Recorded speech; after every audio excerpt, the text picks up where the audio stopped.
I always say that the greatest threat in the MCU was never Thanos. It was never Kang.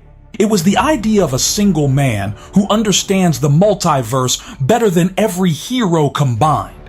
And in Avengers Doomsday, I believe that's exactly what we're walking into. A story where Dr. Doom doesn't just try to conquer the world. He tries to reshape existence itself. From what I've pieced together, this movie won't be about explosions or armies at first.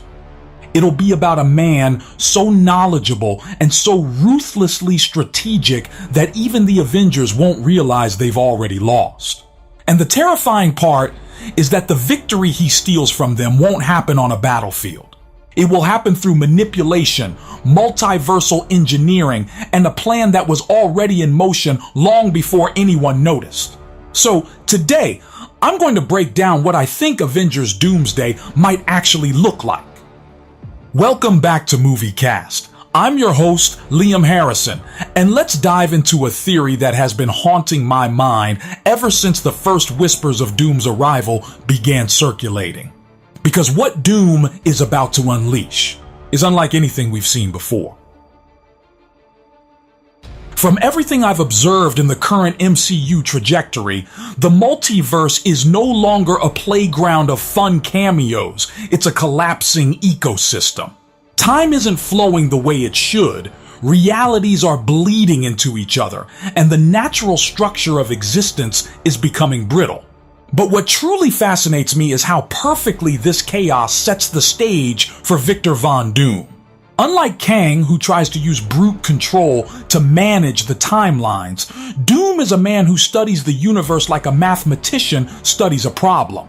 He doesn't just want power, he wants perfection. And in his mind, the multiverse as it exists is a mistake waiting to be corrected. That gives him a terrifying advantage. He doesn't need to conquer every world, he needs to break them all so he can build the one he believes is worthy. And the tools he'll use are what make this theory so compelling. Whether it's the Beyonders, a device like the multiversal rift or time loom, or the creation of the infamous Battleworld, Doom's first weapon is knowledge. His second is patience. And his third is inevitability. The story likely begins long before the Avengers even suspect anything is wrong. Tiny incursions, strange anomalies. Worlds fading without explanation. The kind of multiversal hiccups that seem random but aren't. Because I think Doom causes them intentionally, testing the limits of reality, measuring the thresholds, seeing how far he can push before the entire system begins to unravel. And while the heroes chase symptoms, Doom studies the root. It's the perfect strategy. Keep the Avengers busy. Keep the Fantastic Four separated. Send the X-Men into a completely different crisis, and while every team responds to fires, they never realize they're being moved like chess pieces. And here's the genius of it. Doom doesn't need to face them individually and win, he needs them apart. In different realities. Fragmented across timelines, cut off from each other. Divide, disrupt, destabilize. By the time they realize what's actually happening, they're not fighting a man. They're fighting a structure, a plan so massive that even a combined super team wouldn't know where to punch. Now, here's the moment I think changes everything. Doom encounters Kang, or at least a Kang variant. Maybe a council, maybe a specific rogue, maybe a survivor of the gate-breaking time loom catastrophe we've seen play out. And instead of fighting Kang, Doom studies him. He learns how Kang travels, how he manipulates timelines, how his technology bends causality into compliance. Doom is too intelligent to destroy that knowledge. Instead, he absorbs it, uses it, maybe even turns Kang into a reluctant pawn. Imagine a scene where Doom doesn't fight Kang, he outthinks him. He shows Kang a version of the future where Kang loses anyway. A future Doom already calculated. So Kang aligns with him, thinking it's temporary, thinking he can betray Doom later, not realizing Doom already predicted that betrayal 6 steps in advance. This is the part of the movie where the Avengers think the worst thing that could happen is a Kang invasion, not knowing Kang himself is about to be overtaken by someone infinitely more dangerous. Once Doom consolidates this knowledge, I believe he begins constructing something that becomes the philosophical backbone of the film. A device or structure that binds multiversal power into a single controllable node. Whether this is connected to Beyonder energy, the remains of the loom, or some form of dimensional lattice, the effect is the same. Doom creates a point of absolute leverage over reality. But the true brilliance lies in how he hides it. Not on Earth, not in Latveria, not even in one universe. I imagine Doom constructing this device in the cracks between realities, somewhere that exists only during an incursion, a location so unstable that no hero would even think to search there. This gives him the room he needs to experiment with collapsing worlds, and each collapse makes him stronger. Every destroyed timeline becomes a data point. Every broken universe becomes a step toward his ultimate goal, a world where he alone decides what survives. And because Doom is Doom, he sees this not as destruction but as correction. The Avengers, scattered due to multiversal turbulence, have no unified front. I picture Sam Wilson leading a grounded, Earth-based team trying to maintain order. Strange, wandering through collapsing dimensions trying to find a solution. Reed Richards trapped in a reality that doesn't obey physics. Wolverine pulled into the MCU only to find his timelines glitching. And Doom watches this fragmentation with absolute satisfaction. Because this is exactly what he wants. The heroes can't combine forces if the multiverse itself keeps them apart. The X-Men can't warn the Avengers. The Fantastic Four can't regroup. Strange can't guide anyone when he's being dragged across realities like a cosmic pinball. Doom is essentially weaponizing geography. The battlefield itself is the trap. And here's where the tension tightens. The heroes don't lose because they're weaker. They lose because they never get the chance to stand together. It's the ultimate strategic victory. Isolation disguised as chaos. Eventually, I believe one hero, likely Strange, discovers Doom's involvement. But by then, Doom is already too powerful to confront traditionally. Strange might witness Doom channeling energy from collapsing universes. Or maybe Reed Richards finds evidence of temporal engineering that traces back to Latveria.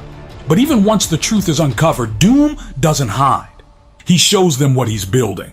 And he explains it with such calm certainty that it becomes horrifying.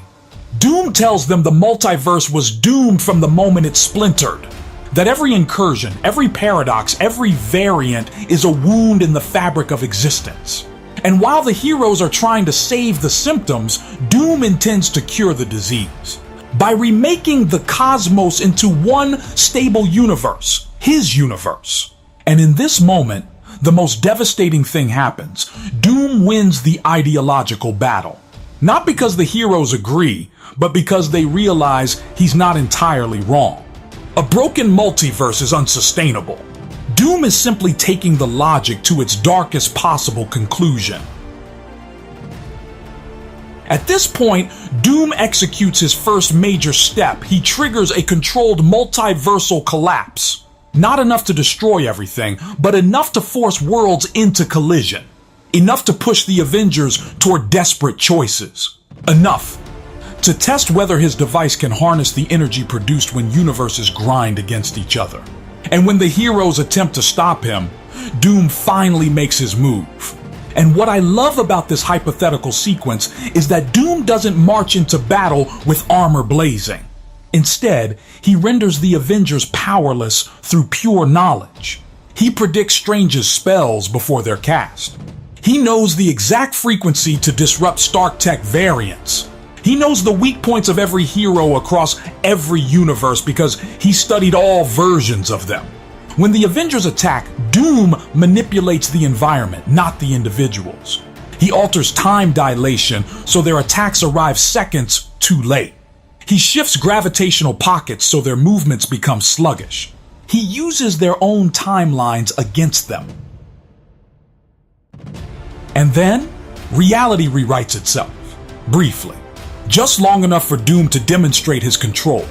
Perhaps he transports them into a version of Earth where Doom already won, or a barren universe where nothing remains but the echo of his power. This isn't just intimidation, it's proof. Doom shows them that he can now bend existence with a gesture, and the Avengers realize that even united, they cannot win this fight. The emotional tone of the movie shifts dramatically.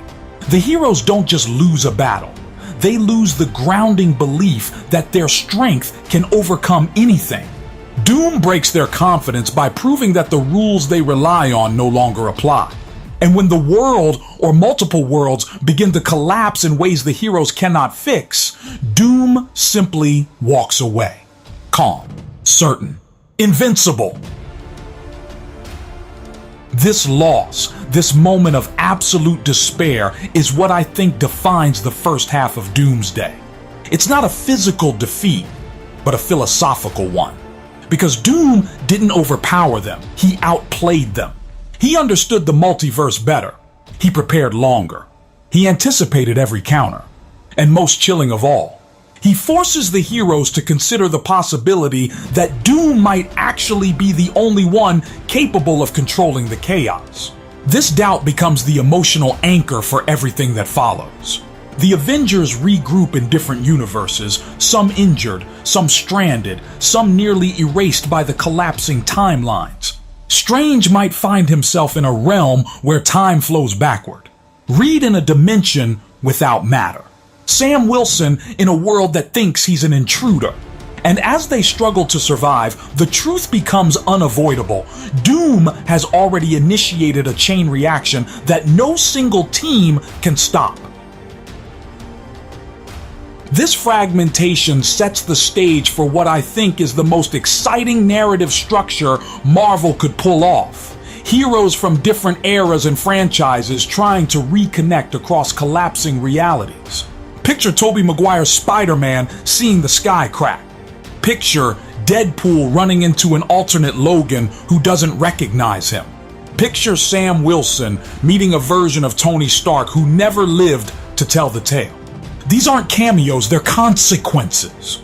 They're the result of Doom's manipulation pushing the multiverse to the edge. And as each hero tries to return home, they begin to piece together the bigger picture. Doom isn't fixing the multiverse. He's pruning it, shaping it, preparing it for something final. And with each revelation, the horror deepens. Because Doom is no longer just studying universes. He's choosing which ones deserve to exist. By now, Doom's machine, whatever form it takes, is nearly complete. Maybe it's channeling Beyonder energy. Maybe it's feeding off incursions. Maybe it's converting timeline instability into raw cosmic force. Whatever it is, it's only missing one final component. Something Doom can't take by force. Something he needs the heroes to reveal or activate. And this is where Act 1 reaches its final emotional blow. The Avengers realize that despite their loss, despite their fragmentation, despite being scattered across realities, they must regroup not to win, but simply to survive what comes next. Because Doom's victory isn't the climax of the movie. It's the beginning. The collapse hasn't fully started yet, but it will. And Doom intends to stand at the center as the only constant in a dying multiverse. And that brings me right to the point where everything flips, where the desperation becomes determination, where the heroes begin to understand the magnitude of what they're facing. Because from here on out, everything becomes a race, not to stop Doom completely, but to outthink a man who already believes he has won. And what comes next reshapes the entire MCU. As the multiverse fractures further, the scattered heroes begin to discover that Doom's plan isn't just about destruction, it's about consolidation. I imagine Strange drifting into a dimension that feels like a half-finished thought, a place where landscapes glitch like corrupted files, and echoes of erased universes ring like distant thunder. In this limbo, Strange finally pieces together what Doom intends. Once every world collapses, Doom will compress the remaining fragments into a single artificial reality. A world held together not by natural laws, but by Doom's will. Meanwhile, Reed Richards, trapped inside a reality with physics so unstable that matter shifts between states randomly, calculates something horrifying. The energy Doom is siphoning from dying universes is exponentially increasing. If Doom continues, the multiverse won't gradually collapse. It will implode all at once. And the heroes realize something chilling. Doom isn't waiting for a perfect moment to activate his final plan. The moment is coming toward them, unstoppable, like a wave. The Avengers need to regroup not simply to challenge Doom, but to prevent the total erasure of all known existence. Across these collapsing regions, something extraordinary begins to happen. Heroes who never should have met start crossing paths. I imagine Sam Wilson's team stepping into a fractured cityscape and finding Logan from the Fox timeline slashing his way through a pack of corrupted multiversal creatures. I imagine Tobey Maguire's Spider-Man encountering an alternate Natasha Romanoff who survived Vormir. These meetings aren't accidents. They're the result of Doom's collapsing structure funneling surviving timelines toward convergence. And in this chaos, alliances form naturally. The heroes realize their fragmentation is beginning to work against Doom. The multiverse is compressing, which forces realities to overlap in unpredictable ways. Doom wanted control, but the more pressure he applies, the more cracks form in his carefully calculated design. And those cracks give the heroes one chance. If they can trace the collapse patterns, they might find where Doom's device is anchored. It's a desperate plan, but it's all they have. Because if Doom completes his final step, there won't be any worlds left to save. Eventually, I picture Strange being the first to locate the epicenter, a swirling lattice of cosmic debris sitting in the void between dying universes. A structure that looks both mechanical and organic, pulsing with the energy of entire realities. This is Doom's heart, the machine that binds his power. Strange reaches out through leftover mystical channels, contacting what heroes he can. His message is fragmented, interrupted, incomplete. But one phrase cuts through clearly across different timelines. This is where everything ends. The heroes converge: Logan, Sam Wilson, Deadpool, Reed Richards, Tobey's Spider-Man, maybe even variants of known Avengers who never existed in the main MCU timeline.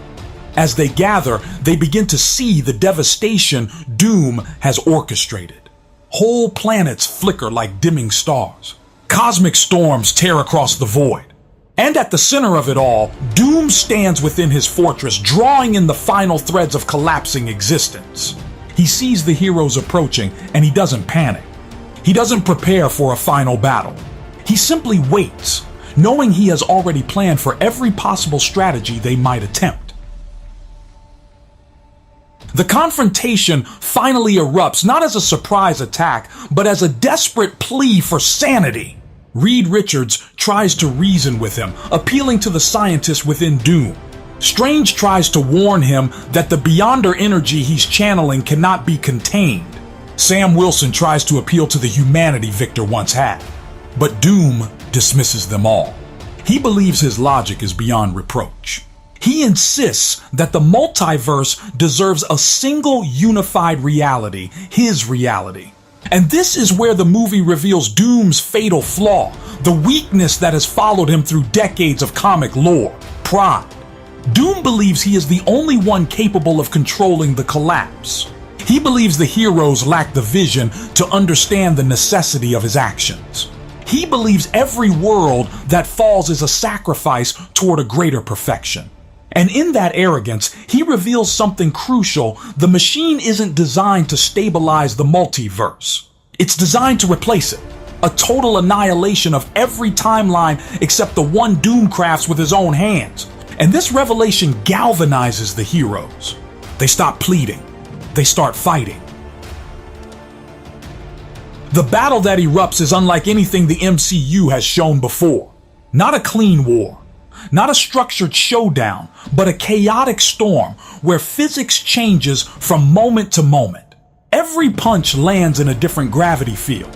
Every blast ricochets unpredictably through folded dimensions. Logan might attack with raw ferocity, only to find the ground dissolving beneath his feet. Deadpool might leap into action and realize halfway through the fight that he's in a cartoonish alternate texture layer. Strange conjures spells that take shape as fractal patterns, bending around the collapsing environment. And Doom. Doom is unshakable. His armor shifts with the multiverse, adapting automatically. His control over the machine allows him to rewrite tiny pockets of reality on instinct. If a hero gets too close, Doom simply twists the local timeline so they arrive a second too late. The Avengers unleash everything they have, but Doom fights like a master conductor guiding the orchestra of a dying universe. Every move is calculated, every counter is predicted. And slowly the heroes realize they are not winning. They are barely surviving. Then something unexpected happens. Doom activates the final sequence of his device. The energy surges outward, illuminating the void with impossible brightness. For a moment, reality seems to freeze, and Doom rises into the air as the Beyonder energy flows directly into him, making him something more than a man, more than a sorcerer, more than a conqueror. He becomes the architect of a new existence, a being who can create or destroy with a thought. And yet, the moment this power fuses with him, the multiverse becomes even more unstable. The collapsing worlds begin to merge violently, not smoothly. The machine wasn't meant to channel this much energy through a single entity, and Doom, blinded by pride, doesn't notice the imbalance at first. But the heroes do. Strange sees the structure unraveling. Reed sees the equations failing. Toby's Spider-Man, who has fought villains corrupted by power before, recognizes the trembling hesitation in Doom's stance. Doom is powerful. Too powerful. The influx of energy is destabilizing him from the inside. This is the hero's chance. Not to overpower him, but to sabotage the machine feeding him. The heroes split into two groups. Some continue distracting Doom, enduring hit after hit, knowing that Doom could erase them with a gesture. Others, Strange, Reed, maybe a variant Tony Stark if he appears in the film, dive into the heart of the structure. They navigate temporal corridors, dodge cosmic eruptions, and race through areas that collapse behind them like falling dominoes. And as they reach the machine's core, they see the horrifying truth. Doom didn't just tap into Beyonder energy. He created a feedback loop that drains every universe into himself. It's a multiversal siphon, and if it continues, the entire multiverse will collapse into a singularity within Doom. Reed determines that the machine can be destroyed, but doing so requires destabilizing the core manually, meaning someone has to stay behind. A sacrifice. And in the most emotional moment of the film, a hero steps forward. Maybe Strange. Maybe Reed. Maybe a Tony Stark variant who carries the burden of his other self's legacy. Whoever it is, they choose to give everything so the others can free the multiverse from Doom's grasp. As the sabotage begins, Doom senses something is wrong. His absolute control begins to falter. His commands don't reshape reality instantly anymore. The heroes outside fight with renewed hope, even as Doom becomes increasingly unstable. He lashes out with cosmic fury, tearing apart chunks of the battlefield. The environment distorts wildly as Doom's power fluctuates. But the heroes press on. And inside the machine, the sacrificial hero activates the overload. Light floods the interior, consuming everything in a blinding flash. The core collapses. Doom's siphon shatters, and Doom screams, not in pain, but in rage. His power begins to fade, not entirely, but enough for the reality warping effects to weaken. The fortress crumbles. The heroes rush out as the structure begins imploding. And Doom, still alive, still vastly powerful, but no longer omnipotent, falls into the void created by the collapsing machine. It doesn't kill him. It humiliates him. And that humiliation feeds the fury that will carry him into Secret Wars. With the machine destroyed, the multiverse doesn't heal. It breaks. The energy Doom stole floods outward uncontrollably. Universes slam into each other like colliding planets. Entire worlds merge, forming monstrous geographical patchworks. Cities from different dimensions overlap. Continents reconnect in fractured mosaics. Some regions become frozen wastelands from one timeline. Others burn with the remnants of another. This isn't restoration, it's forced fusion. Strange realizes what's happening before anyone else. The multiverse is collapsing into a single world. A Battleworld. The heroes barely escape the collapsing void, falling into one of the merging regions. They awaken in a chaotic landscape stitched together from countless universes. Reed recognizes fragments of multiple timelines. Logan smells air from at least 3 different worlds. Deadpool declares it the best crossover ever. And the truth settles across them like a weight. This world wasn't created naturally. It's the consequence of Doom's failed ascension. The multiverse didn't stabilize, it shattered, forming an unstable singular existence. Across the horizon, the heroes see signs of other surviving factions. Variant armies, refugee timelines, rogue villains who slipped through the collapse. Strange detects familiar signatures, Kang variants, alternate Avengers, even remnants of universes the MCU has barely touched. Everyone who survived the collapse is now trapped in this patchwork world. And as the heroes stand up, trying to understand the scale of what just happened, they notice something in the distance. A massive monolithic structure rising like a throne carved from the remnants of galaxies. Doom's fortress. Somehow, impossibly, Doom survived the implosion. And though weakened, he now finds himself ruling over a world created from the wreckage of existence. A world where he can rebuild his throne. One region at a time.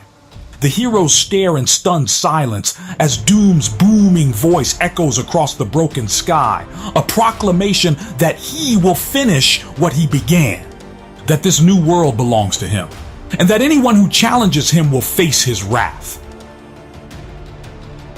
This final moment sets the stage perfectly for Secret Wars. The heroes are stranded in a chaotic universe where Doom holds the dominant position. Different regions are controlled by different factions. Variants rule fractured territories. Incursions still threaten the edges of the world. And the only way to survive is to unite across timelines like never before. The Avengers, X-Men, Spider-Man, Deadpool, Fantastic Four, and dozens of variants must find a way not only to survive, but to dethrone Doom on the world he unintentionally created. As the camera pulls back, we see the scale of Battleworld, oceans from one reality colliding with deserts from another, futuristic cities welded to medieval landscapes, skyscrapers standing beside alien ruins. And as Doom takes his throne, one final message appears across the screen, spoken almost like a warning. One universe remains. Only the strongest will survive. And that is where Avengers Doomsday leaves us, on the brink of the greatest MCU event of all time. If you enjoyed this breakdown and want more theories like this, make sure you hit that like button, share this video with fellow fans, and subscribe to MovieCast for more deep dives. And if you'd like to give a little extra support, consider dropping a super thanks of $20. It keeps this channel going strong. Thanks for watching, and I'll see you next time.